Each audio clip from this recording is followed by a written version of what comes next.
What's up gang, ici Gabriel Garipi, FV Pro. Aujourd'hui, on va parler d'un petit retour sur le Pride Pro où que Sebum a compétitionné versus Martin Fitzwater et Sean Clarida.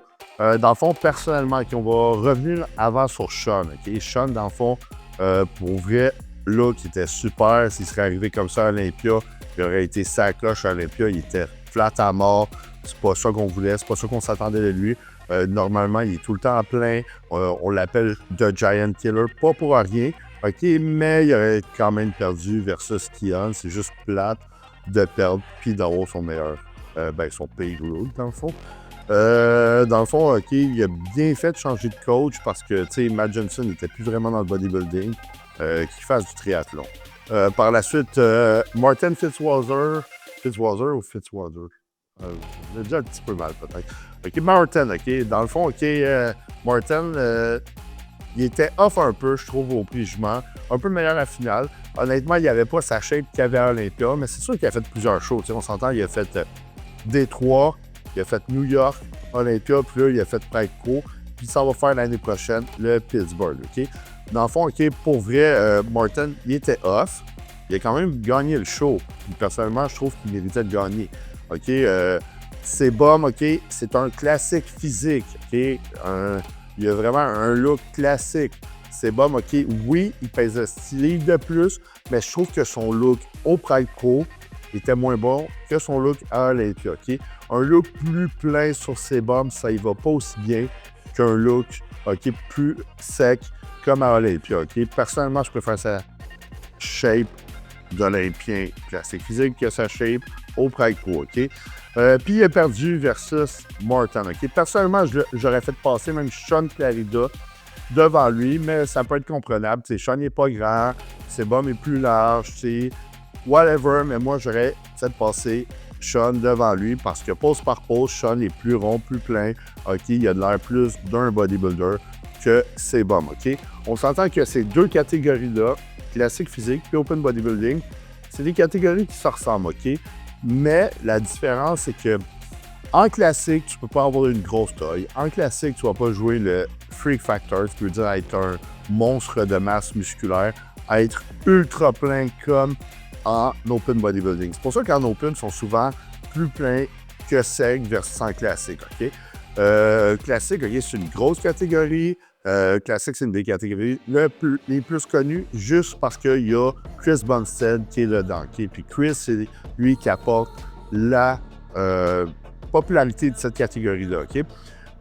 Personnellement, quand il a fait le Pride Pro, tout le monde disait qu'il méritait de gagner, qu'il s'est fait voler, whatever. Si on analyse pose par pose, oui, il y a des poses qui est meilleur que Martin, mais c'est le overall, dans le fond, l'ensemble de la shape qui compte. Ce qui veut dire que si tu es vraiment gros, tu es vraiment plein, peu importe ce qui arrive, tu vas gagner, Bodybuilding, c'est jugé sur l'esthétique, la symétrie, sur la fullness, la densité, la condition, Il faut un mix de tout ça, puis Martin, il l'a. On va se le dire. Je pense que c'était sa moins bonne shape, Il était moins bon qu'à Détroit, Martin. Puis, il a battu Chris Bumstead, Qu'est-ce que Chris Bumstead aurait fait versus un gars tel que Samson Dauda, Derek Lunsford ou Adi Choupan à leur meilleur? C'est ça la réalité. Ou même Martin à son meilleur. Déjà que c'était un score parfait pour Martin, Sebum était clairement en deuxième, il n'aurait jamais pu battre ces gars-là, Puis honnêtement, ce qu'il a dit sur les réseaux sociaux qu'il allait faire Olympia l'année prochaine, j'ai de la misère à y croire parce que, mettons que tu dis, il a pris sa retraite, il décide de faire le Pride pour finir sur une bonne note parce qu'il a commencé en bodybuilding puis il veut finir en bodybuilding, mais tout d'un coup, il décide de faire Olympia l'année prochaine. Ça n'aurait pas de sens parce qu'il vient de prendre ta retraite, puis pour des raisons que ce soit santé, famille, etc. Puis tu t'en vas refaire un Olympia. Puis c'est un cercle vicieux, ça finit plus. Mettons, exemple, tu es bien placé à Olympia, tu vas vouloir le refaire pour encore battre ton placement. Tu es mal placé, tu vas vouloir le refaire pour pas finir sur une mauvaise note.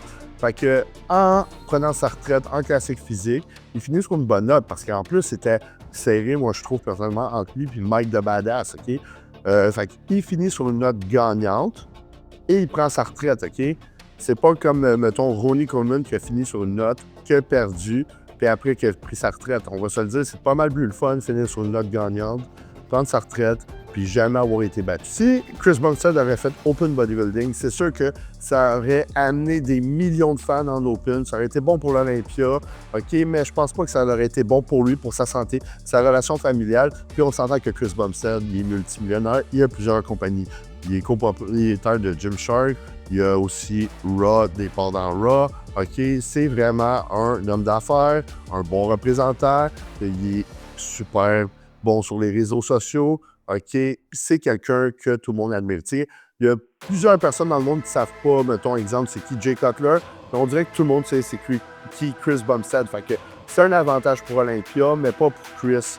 Côté entreprise, côté familiaux, puis côté santé. C'est pas Olympia, il n'y a pas de compagnie, il n'y a rien qui peut apporter mieux à Chris Bumstead parce qu'il a déjà un gros following, OK? Il est plus populaire que la plupart des acteurs, OK? Il y a déjà aussi des compagnies, les copropriétaires, comme j'ai dit, Gymshark, il y a des parts dans Raw, OK? Il est en santé encore, il prend sa retraite sur une bonne santé. Puis, il faut savoir que Chris Bumstead, si je ne me trompe pas, il y a un problème immunosuppressif, quelque chose comme ça. Puis, dans le fond, c'est juste finir sur une bonne note, OK? Puis, Chris, on va se le dire, il n'y a pas d'autres classiques physiques, je pense, dans l'avenir qui vont être aussi populaires que Chris Bumstead, OK? En plus, il est super humble, OK? C'est vraiment quelqu'un que les gens veulent ressembler, qui se reconnaissent. C'est vraiment une source d'inspiration. Fait que c'est sûr que ça va être bon pour la business d'Olympia, mais pas bon pour lui, comme j'ai dit. Fait que Chris n'a aucune raison de faire ça. Il a juste à prendre sa retraite. Puis là, il a terminé deuxième. Fait qu'il prend sa retraite. Puis j'ai hâte de voir les projets qu'il va faire à l'avenir. Ça, c'est mon opinion personnelle sur Chris Bumstead. Fait que je sais pas ce que vous en pensez. Juste à l'écrire en commentaire. N'oublie pas de liker, t'abonner, activer les notifications, partage au max. Puis take care, on se revoit à la prochaine.